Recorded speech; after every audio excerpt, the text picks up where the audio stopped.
Dear learners, students English hub থেকে আমি মোহাম্মদ ফরিদউদ্দিন তোমাদের জানাচ্ছি স্বাগতম। ডিয়ার লার্নার্স, ইংরেজি ভাষায় আমরা লক্ষ লক্ষ শব্দ দেখতে পাই। তো মনের মাঝে হঠাৎ প্রশ্ন জাগে যে এই এত লক্ষ লক্ষ শব্দের মধ্যে সবচেয়ে লম্বা শব্দটি কোনটি? তো সেই সবচেয়ে লম্বা শব্দটি নিয়েই আজ আমি আলোচনা করব। দেখো, এখানে একটি শব্দ লেখা রয়েছে ফ্লোকি নাউচিনি হিলিপিলিফিকেশন।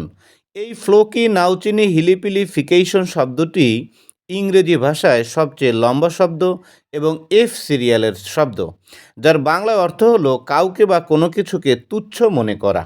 শব্দটি নাউন ফর্মে রয়েছে। শব্দটির ভার্ব ফর্ম হচ্ছে ফ্লোকি নাউচিনি হিলিপিলিফিকেট। আমরা যদি নাউন ফর্মটি দিয়ে একটি বাক্য তৈরি করি, যেমন আই ডোন্ট লাইক ফ্লোকি নাউচিনি হিলিপিলিফিকেশন, অর্থাৎ আমি কাউকে তুচ্ছ মনে করা পছন্দ করি না। আর যদি ভার্ব ফর্মটি দ্বারা বাক্য তৈরি করি, যেমন হি ফ্লোকি নাউচিনি হিলিপিলিফিকেটেড মি, অর্থাৎ সে আমায় তুচ্ছ মনে করেছিল।